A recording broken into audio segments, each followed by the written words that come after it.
बंधुगण आपण एक आश्चर्यजनक खबर पाइबा पाई जाउछंती जहाँ आपणकर हृदय को आनंदरे भरिदेव। आज यही भिडियो रे आपण को जहाँ मु कहिबा पाई जाउछि जदि आपण एही संकेत को बुझी जानती तेबे आपणक जीवनर गतिपथ बदली जिवो। मु आज आपणक पाई एपरि एक गुरुत्वपूर्ण खबर आनिछि जे आपण निज कान को विश्वास करि परिबे नाही। आज मध्यरात्रि परे आपणक जीवन रे एक परिवर्तन हेबाकु जाउछि। बहु वर्ष पर एक ग्रह संरचना सृष्टि होउछि जाहाकु अत्यंत दुर्लभ बोली विवेचना करा जाए।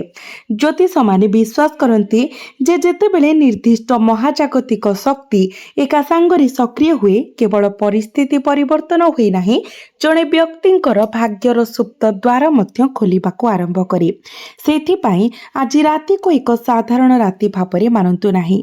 एहा एपरि एक समय जेतेबेले दीर्घ समय धरि अटकी रहितिबा कार्यगुड़िक हठात गति पाई पारे।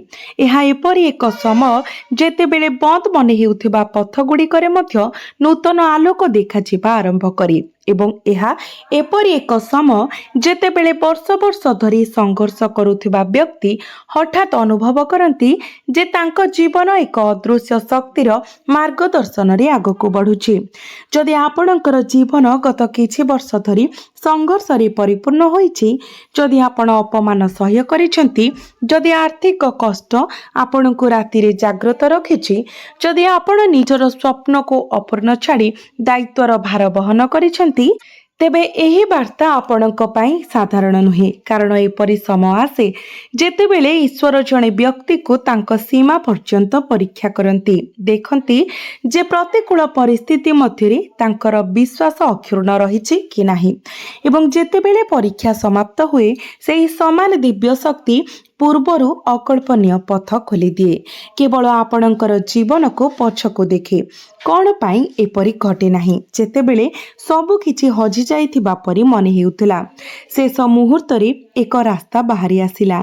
कौन एपरि घटे नाही जे एक समस्या जहाँ आपणको संपूर्ण भाबरे घेरी रहिथिला एक चमत्कार द्वारा हठात अदृश्य होइगला। कौन एपरि समय आसीछि जेतेबेले आपण घरु बाहरिबा समय अस्थिर अनुभव करथिले, केवल परे अनुभव कले जे जदि आपण सेही मुहूर्त रे एक भिन्न निष्पत्ति नेइथिले तेबे आपण गंभीर समस्या रे पड़ी पारिथान्ते। एगुड़िक केवल संजोग नुहे, जीवन प्रायतः एपरि घटना मान उपस्थापन करे जहाँ प्रमाण करे जे एक अदृश्य शक्ति निरंतर आमको सुरक्षा देउछि। आमे एपरि एक समय मने रखि परिबा जेतेबेले आमे आगको जीवार कोनोसी रास्ता देखि नथिली, जेतेबेले पांठीर अभाव थिला, समर्थनर अभाव थिला एवं परिस्थिति आपणक विरुद्ध रे ठिया होइथिला, तथापि आपण बंची रहिथिले, आपण भांगी पड़ी नथिले, आपण नष्ट होई नथिले। कौनसी प्रकारे आपण सेही समय पार करिथिले। सेही समय आपण हुई तो एहाकु आपणकर निजस्व परिश्रम एवं धैर्य को दायी करिथिले। तथापि आज देखा देउथबा संकेत गुड़िक सूचाई दिए जे सेही कष्टकर समय केवल आपणकर प्रयास नुहे बरं आपणकर पूर्वपुरुष देवतांक कृपा मध्य आपणको समर्थन करिथिला। कुहा जाए जे जेतेबेले एक परिवार तार पूर्वपुरुष देवतांकर विशेष कृपा लाभ करे सेतेबेले सबुठारु बड़ विपर्जय मध्य सेमानकु संपूर्ण भावरे भांगी पारिब नाही। असुविधा सृष्टि हुए किंतु संपूर्ण ध्वंस हुए नाही। पथ बंद होई पारे किंतु जीवन चली जाए। हुए तो ही कारणरू आमे आज एठारे ठिया होइछि। एते संघर्ष सत्वे आपण एपरि कष्ट सह्य करिसेंती जहाँ अनेकंकु हार मानाई दिए, तथापि एक अदृश्य सुरक्षा शक्ति आपणको स्थिर रखिथिला। आज राति सेही सुरक्षार आउ एक संकेत आनी थाए। यह देखा जाउछि जेपरि ब्रह्मांडर शक्ति धीरे धीरे आपणक पक्षरे समान हेउछि, किछि रूप नेउछि, किछि दृश्यमान नुहे, तथापि एहार आभिमुख्य अनुभव करा जाय पारिबो। गत किछि मास मध्यरे आपणक जीवन रे घटुथिबा घटना, आपण पाइथिबा सूक्ष्म संकेत एवं आपण देखिथिबा हठात परिवर्तन गुड़िक एक बड़ परिवर्तन पाई पथ प्रशस्त करुछि। एवं सबुठारु रहस्यमय दिग हेउछि जे एही परिवर्तन केवल धन किंबा सफलता पर्यंत सीमित रहिबो नाही। यह आपणकर मानसिकता, आपणकर आत्मविश्वास, आपणकर संपर्क एवं आपणकर भविष्यतर दिग को मध्य प्रभावित करि पारे। ଏହା ଏପରି ଅନୁଭବ ହୁଏ ଯେପରି ବର୍ଷ ବର୍ଷ ଧରି ସ୍ଥିର ଥିବା ଶକ୍ତି ଏବେ ମୁକ୍ତ ଭାବରେ ପ୍ରବାହିତ ହେବା ଆରମ୍ଭ କରିଛି। ଯେପରି ଏକ ବନ୍ଦ ଦ୍ୱାର ପଛରୁ ଆଲୋକ ଫୁଟିବାକୁ ପ୍ରସ୍ତୁତ, କିନ୍ତୁ ଏହା କେବଳ ଆରମ୍ଭ। ଆଜି ରାତି ପରେ କ'ଣ ହେବାକୁ ଯାଉଛି, କେଉଁ ଶକ୍ତି ଗୁଡ଼ିକ କାର୍ଯ୍ୟରେ ଆସୁଛନ୍ତି ଏବଂ କାହିଁକି କୁହାଯାଉଛି ଯେ ବର୍ଷ ବର୍ଷ ଧରି ସଂଘର୍ଷ ଏବେ ଶେଷ ପର୍ଯ୍ୟାୟରେ ପହଞ୍ଚିଛି, ରହସ୍ୟର ପରଦା ଏପର୍ଯ୍ୟନ୍ତ ସମ୍ପୂର୍ଣ୍ଣ ଭାବରେ ଉଠାଯାଇ ନାହିଁ। ଆଗାମୀ ସମୟ ପାଇଁ ସଂକେତ ଗୁଡ଼ିକ ଆହୁରି ଆଶ୍ଚର୍ଯ୍ୟଜନକ। କିନ୍ତୁ ବନ୍ଧୁଗଣ, କୌଣସି ବଡ଼ ପରିବର୍ତ୍ତନ ପୂର୍ବରୁ ଗୋଟିଏ ସତ୍ୟକୁ ବୁଝିବା ଜରୁରୀ। ଜୀବନରେ କେବଳ ଭାଗ୍ୟ, କଠିନ ପରିଶ୍ରମ ଏବଂ ସୁଯୋଗ ଫଳାଫଳ ନିର୍ଣ୍ଣୟ କରନ୍ତି ନାହିଁ। ପ୍ରାୟତଃ ଅଦୃଶ୍ୟ ପ୍ରଭାବ କାମ କରେ, ଯାହା ଜଣେ ବ୍ୟକ୍ତିଙ୍କର ପ୍ରଗତିକୁ ମନ୍ଥର କରେ। ଏହି କାରଣରୁ କିଛି ଲୋକ ନିଜର ସର୍ବୋତ୍ତମ ପ୍ରୟାସ କରିବା ସତ୍ତ୍ୱେ ଯେଉଁଠାରେ ପହଞ୍ଚିବା କଥା ସେଠାରେ ପହଞ୍ଚି ପାରନ୍ତି ନାହିଁ। ଆମେ ପ୍ରାୟତଃ ଜୀବନରେ ଏପରି ମୁହୂର୍ତ୍ତର ସମ୍ମୁଖୀନ ହେଉଛୁ ଯେଉଁଠାରେ ସବୁକିଛି ସୁରୁଖୁରୁରେ ଚାଲିଛି, କିନ୍ତୁ ହଠାତ୍ ଏକ ପ୍ରତିବନ୍ଧକ ଆସିଥାଏ। ଯଦି ଆପଣ ଗତ କିଛି ବର୍ଷକୁ ଭଲ ଭାବରେ ଦେଖନ୍ତି, ତେବେ ଆପଣ ଅନୁଭବ କରିପାରିବେ ଯେ ଏହା ଆପଣଙ୍କ ସହିତ ମଧ୍ୟ ଘଟିଛି। ଆପଣ କଠିନ ପରିଶ୍ରମ କରିଥିଲେ, କିନ୍ତୁ ଅନ୍ୟ କେହି ଏହାର ଶ୍ରେୟ ନେଇଥିଲେ। ଆପଣ କାହାକୁ ବିଶ୍ୱାସ କରିଥିଲେ, କିନ୍ତୁ ସେହି ବ୍ୟକ୍ତି ଆପଣଙ୍କର ପଛପଟେ ଆପଣଙ୍କ ବିଷୟରେ ଖରାପ କଥା କହିଥିଲେ। ଆପଣ କାହାକୁ ସାହାଯ୍ୟ କରିଥିଲେ, କିନ୍ତୁ ସମୟ ଆସିଲେ ସେହି ବ୍ୟକ୍ତି ଆପଣଙ୍କ ସହିତ ଠିଆ ହୋଇନଥିଲେ। ଦୁନିଆ ଏମିତି, ଆପଣଙ୍କୁ ହସୁଥିବା ପ୍ରତ୍ୟେକ ଲୋକ ଶୁଭେଚ୍ଛାକାରୀ ନୁହନ୍ତି। ଯେଉଁମାନେ ମିଠା କଥା କୁହନ୍ତି, ସେମାନେ ଆପଣଙ୍କର ସ୍ୱାର୍ଥ ପାଇଁ ଥାନ୍ତି ନାହିଁ। ପ୍ରାୟତଃ ସବୁଠାରୁ ବଡ଼ କ୍ଷତି ସେହି ଲୋକମାନଙ୍କ ଠାରୁ ହୁଏ ଯେଉଁମାନେ ବାହ୍ୟ ଭାବରେ ସବୁଠାରୁ ଅଧିକ ସ୍ନେହ ପ୍ରଦର୍ଶନ କରନ୍ତି। ଭାବନ୍ତୁ ଯେ ଆପଣ କେତେ ଥର କାହାକୁ ବିଶ୍ୱାସ କରିଥିଲେ, କେବଳ କିଛି ଦିନ ପରେ ଆପଣଙ୍କର କଥା ଅନ୍ୟମାନଙ୍କ ପାଖରେ ପହଞ୍ଚିଥିଲା। ଆପଣ କେତେ ଥର କାହାକୁ ଅନ୍ଧ ଭାବରେ ବିଶ୍ୱାସ କରିଛନ୍ତି, କେବଳ ପରେ ଅନୁତାପ କରିଛନ୍ତି। ଆପଣ କେତେ ଥର ଆପଣଙ୍କ ନିକଟତର କାହାକୁ ବିଚାର କରିଛନ୍ତି, କେବଳ ଅନୁଭବ କରିଛନ୍ତି ଯେ ସେମାନେ କେବଳ ଆପଣଙ୍କର ଜୀବନ ବିଷୟରେ ସୂଚନା ସଂଗ୍ରହ କରିବା ପାଇଁ ପାଖରେ ଥିଲେ। ଏମାନେ ହେଉଛନ୍ତି ନକଲି ବନ୍ଧୁ, ଯେଉଁମାନେ ଆପଣଙ୍କର ପ୍ରଗତି ଉପରେ ଗୁପ୍ତ ଭାବରେ ଈର୍ଷାରେ ପୋଡ଼ି ଆପଣଙ୍କ ପାଖରେ ଠିଆ ହେବାର ଅଭିନୟ କରନ୍ତି। ଈର୍ଷା ଏକ ନକାରାତ୍ମକ ଶକ୍ତି ଯାହା ଜଣେ ବ୍ୟକ୍ତିଙ୍କୁ ଭିତରୁ ଅନ୍ଧ କରିଦିଏ। ଯେତେବେଳେ କେହି ନିଜେ ଆଗକୁ ବଢ଼ିପାରନ୍ତି ନାହିଁ, ସେମାନେ ଅନ୍ୟମାନଙ୍କୁ ସଫଳ ହେବାର ମଧ୍ୟ ସହ୍ୟ କରିପାରନ୍ତି ନାହିଁ। ଏପରି ଲୋକମାନେ ଆପଣଙ୍କର ଜୀବନ ଉପରେ ସିଧାସଳଖ ଆକ୍ରମଣ କରନ୍ତି ନାହିଁ, ବରଂ ସେମାନେ ଧୀରେ ଧୀରେ ଆପଣଙ୍କର ଆତ୍ମବିଶ୍ୱାସକୁ ନଷ୍ଟ କରନ୍ତି। ସେମାନେ ଆପଣଙ୍କର ନିଷ୍ପତ୍ତି ବିଷୟରେ ସନ୍ଦେହ ବୁଣନ୍ତି, ଆପଣଙ୍କର ସ୍ୱପ୍ନକୁ ଉପହାସ କରନ୍ତି ଏବଂ ଆପଣଙ୍କୁ ବୁଝାଇବାକୁ ଚେଷ୍ଟା କରନ୍ତି ଯେ ଆପଣ କେବେ ସଫଳ ହୋଇପାରିବେ ନାହିଁ। ଏବଂ ସବୁଠାରୁ ବିପଦପୂର୍ଣ୍ଣ କଥା ହେଉଛି ଯେ ପ୍ରାୟତଃ ଆମେ ଏପରି ଲୋକଙ୍କୁ ଚିହ୍ନି ପାରୁନାହୁଁ। ଆପଣ କେବେ ଲକ୍ଷ୍ୟ କରିଛନ୍ତି କି କିଛି ବ୍ୟକ୍ତିଙ୍କୁ ଭେଟିବା ପରେ ଆପଣଙ୍କର ମନ ହଠାତ୍ ଭାରି ଅନୁଭବ ହୁଏ, କୌଣସି ସ୍ପଷ୍ଟ କାରଣ ବିନା ଅସ୍ଥିରତାର ଭାବନା ସୃଷ୍ଟି ହୁଏ ଏବଂ ଏକ କାର୍ଯ୍ୟ ପାଇଁ ଆପଣଙ୍କର ଉତ୍ସାହ ହ୍ରାସ ପାଏ? କାରଣ କେବଳ ପରିସ୍ଥିତି ନୁହେଁ, ନକାରାତ୍ମକ ମାନସିକ ଥିବା ଲୋକମାନେ ସେମାନଙ୍କର ଚାରିପାଖରେ ଏକ ପରିବେଶ ସୃଷ୍ଟି କରନ୍ତି ଯାହା ଧୀରେ ଧୀରେ ପାଖରେ ଥିବା ଲୋକଙ୍କର ଶକ୍ତିକୁ ଶୁଷ୍କ କରିଦିଏ। ଯଦି ଗତ କିଛି ବର୍ଷ ମଧ୍ୟରେ ଆପଣ ବାରମ୍ବାର ଭୟ, ଅବ୍ୟକ୍ତ ଚିନ୍ତା, ସାମାନ୍ୟ କଥା ଉପରେ ଚାପ କିମ୍ବା ଆତ୍ମବିଶ୍ୱାସରେ ହ୍ରାସ ଅନୁଭବ କରିଛନ୍ତି, ତେବେ ଏହାକୁ କେବଳ ଜୀବନର କଷ୍ଟ ପାଇଁ ଦାୟୀ କରାଯାଇପାରିବ ନାହିଁ। ନିରନ୍ତର ବିଫଳତା, ଭୁଲ ଲୋକଙ୍କର ସାଥୀ ଏବଂ ଏକ ନକାରାତ୍ମକ ପରିବେଶ ମଧ୍ୟ ଗଭୀର ପ୍ରଭାବ ପକାଇଥାଏ। ଏହି କାରଣରୁ ସମ୍ଭାବନା ଥିବା ସତ୍ତ୍ୱେ ଜଣେ ବ୍ୟକ୍ତି ଦୁର୍ବଳ କିମ୍ବା ଅଯୋଗ୍ୟ ଅନୁଭବ କରିବାକୁ ଆରମ୍ଭ କରିପାରନ୍ତି।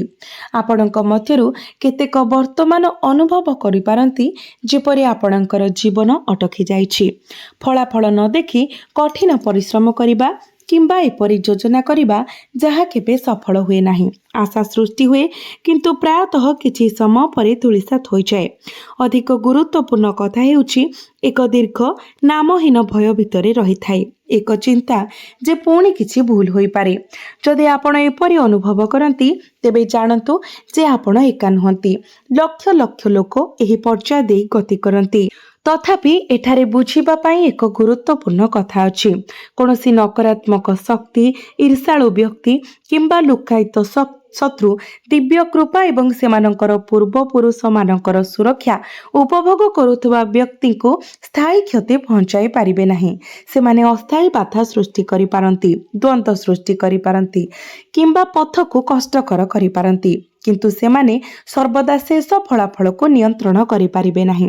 सेथिपाई आज दृश्यमान संकेत गुड़िक केवल भाग्य परिवर्तन सूचना दियंती नहीं, सेमाने एहा मध्य सूचाई दियंती जे जेउमाने आपणकर मंगल कामना करिथिले सेमानकर शक्ति ह्रास पाइबा आरंभ हेबो।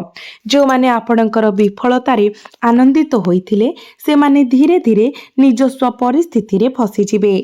जो माने आपणक विषय मिथ्या प्रचार करुथिले सेमानक विषय सत्य प्रकाश पाइबो एवं जो माने आपणकर प्रगति रे बाधा सृष्टि करबाकू चेष्टा करिथिले सेमाने निज निष्पत्तिर परिणाम भोग करिवे। तथापि एक शर्त अछि, दिव्य सहायता केवल सेतेबेले संपूर्ण भावरे काम करे जेतेबेले व्यक्ति मध्य आभ्यंतरीण परिवर्तन आनिबाको इच्छुक। जदि जणे व्यक्ति खराब सांगरे रहितांती, नकारात्मक चिंताधारा को लागि रुहंती, समस्तंको अंध भावरे विश्वास करंती, समस्तंक निकटरे सेमानंकर योजना प्रकाश करंती एवं तापरे केवल एक चमत्कार पाई अपेक्षा करंती, तेबे फलाफल सीमित रही थाए। तेनु आगामी समय आपण जो साथी रे अछंती से प्रति विशेष ध्यान देबाको पड़िबो। आपणको समस्तंक सहित आपणकर जीवनर प्रत्येक विवरणी बांटिबा बंद करबाको पड़िबो एवं आपणकर लक्ष्य विषय ज्ञान को सीमित रखिबाको पड़िबो। जो माने प्रकृत रे आपणकर शुभेच्छु, प्रायतः नीरवता सुरक्षार सर्वोत्तम रूप होइथाए। शब्द अपेक्षा फलाफल माध्यम रे निजर मूल्य प्रमाण करुथबा व्यक्ति को अटकाइबा कष्टकर होई पड़े। आपणको एहा मध्य बुझिबाकू पड़िबो जे आपणकर भय हेउछि आपणकर शत्रु मानकर सबुठारु बड़ शक्ति। जेतेबेले आपण आपणक भीतरर भय को आयत्त करंती सेमानकर शक्ति अधा होई जाए, कारण सेमाने निजको दुर्बल बोली अनुभव करिबा व्यतीत आउ किछि चाहंती नाही। सेमाने चाहंती जे आपण चेष्टा करिबा छाड़ी दियंतु। सेमाने चाहंती जे आपण निजर भाग्य उपरे संदेह करिबा आरंभ करंतु, किंतु परिस्थिति एबे परिवर्तन हेबा आरंभ होईछि। यह देखा जाउछि जे दीर्घकालीन अदृश्य संघर्षर संतुलन बदली जाउछि। जो माने थरे आपणको दुर्बल मने करुथिले सेमाने शीघ्र आपणको एक नूतन आलोकरे देखि पारंती। जो माने आपणकर विफलतारे हसिथिले सेमाने आपणकर फलाफल देखि नीरव होई पारंती। तथापि रहस्य संपूर्ण भावरे समाधान होई नाही, कारण आसन्न परिवर्तन केवल आपणकर प्रतिपक्षक दुर्बलता पर्यंत सीमित नुहे। आपणक भीतरर शक्ति, आपणक घरर परिवेश एवं आपणक भाग्यर प्रवाह मध्यरे आहुरी बड़ परिवर्तन घटिबाकू जाउछि। किछि सरल प्रतिकार, छोट छोट अभ्यास एवं आध्यात्मिक नीति आगामी समय को सशक्त करि पारिबो। किंतु बंधु माने किछि गुरुत्वपूर्ण कथा बुझिबार समय आसीछि। अनेक लोक भाबंती जे जनकर भाग्य परिवर्तन करिबा पई एक महान चमत्कार, एक विरल वस्तु किंबा एक कष्टकर आध्यात्मिक अभ्यास आवश्यक, किंतु सत्य संपूर्ण भिन्न। ईश्वर एही जगतरे सरल नीति स्थापन करिसंती, से गुडी को अनुसरण करी व्यक्ति धीरे धीरे जीवन रे सकारात्मक परिवर्तन अनुभव करबाको आरंभ करे। प्रायतः गुरुत्वपूर्ण परिवर्तन गुड़िक बहुत छोट पदक्षेप सहित आरंभ हुए। बंधु माने आगामी समय आपणक पाई विशेष गुरुत्वपूर्ण हेबो, कारण जणे व्यक्तिंकर सबुठारु बड़ चैलेंज प्रायतः शत्रु नुहे बरं पारिपार्श्विक परिवेश, जहाँ सेमानंकु निरंतर टाणी आणे। जो माने निरंतर निराशावाद विस्तार करंती, सबु किछि नकारात्मक भावरे देखंती एवं आपणक प्रगति रे असहज अनुभव करंती, सेमानंक ठारु निजको दूरेई रखिबा अत्यंत जरूरी। अनेक लोक करुथबा आउ एक भूल हेउछि समस्तक निकटरे सेमानंकर गुप्त योजना प्रकाश करिबा। मने रखंतु आपणको सफल देखि समस्ते खुशी हेबे नाही। आपणकर प्रमुख लक्ष्य भविष्यत योजना एवं गुरुत्वपूर्ण निष्पत्ति गुड़ी को केवल किछि मनोनीत लोकों को जणातु। प्रायतः नीरवता सुरक्षार सर्वोत्तम रूप भावरे कार्य करे। यह देखा जाउछि जे दीर्घ समय धरि अटकी रहितिबा परिस्थिति गति पाइबाको जाउछि। देवी लक्ष्मींकर कृपा सहित जड़ित संकेत गुड़िक समृद्धि आड़को इंगित करती। जेतेबेले भगवान भोलानाथंकर आशीर्वाद मानसिक शांति एवं बाधारू मुक्ति को सूचित करे, एही समय प्रभु हनुमानकर शक्ति साहस सुरक्षा एवं विरोधी उपरे विजय को सूचित करे। यह विजयर वार्ता प्रदान करे। किंतु सबुठारु गुरुत्वपूर्ण कथा हेउछि जे वर्ष वर्षर कठिन परिश्रम व्यर्थ जीव नाही। आपण जो प्रयास करिसंती, आपण जो बलिदान देइछंती एवं जो कष्ट सह्य करिसंती, सब किछि एक स्पष्ट फलाफल पई पथ प्रस्तुत करूछि। प्रायतः बिहन बुणिबा एवं फल अमल करिबा मध्यरे एक लंबा व्यवधान थाई। तथापि जेतेबेले फल शेषरे आसे, यह अपेक्षा को सार्थ करिथाय। यह अनुभव हुए जेपरि एक निर्दिष्ट जागरणर समय निकटतर। तथापि एही जागरण हठात घटिब नाही। प्रथमे संकेत देखाजिब, परिस्थिति परिवर्तन हेबा आरंभ हेब, पुराणा बोझ उठिजिब एवं नूतन सुजोग देखाजिब। किछि लोक आपणक जीवनरु चलीजिबे एवं आउ किछि नुआ लोक आपणक जीवनरे प्रवेश करिबे। कारण यह आउ केवल संकेत प्रतिकार किंबा शक्ति विषय नुहे। यह वर्तमान तीनोटी प्रमुख शुभ खबर विषय। जो माने एते दिन धरी संघर्ष करिसंती, सेमानंकर जीवन रे एही खुशी खबर प्रवेश करिबाको जाउछि। आपण आपणकर समस्त कार्य सुगम एवं सफलतार सहित समाप्त हेउथबा देखिबे। आपण सहजरे सफलता हासिल करिबे एवं आंतरिक शांतिर गभीर अनुभव करिबे। पड़ोशी संपर्कीय एवं परिवार सदस्यों सहित आपणकर संपर्क आहुरी सुसंगत हेब एवं विद्यमान बंधन आहुरी मजबूत हेब। संपर्क रे थिबा जेकोसी तिक्तता दूर हेब। आपणकर संपर्क रे सद्भावना पुनः स्थापित हेब। आपणक मध्यरे प्रेम वृद्धि पाइब।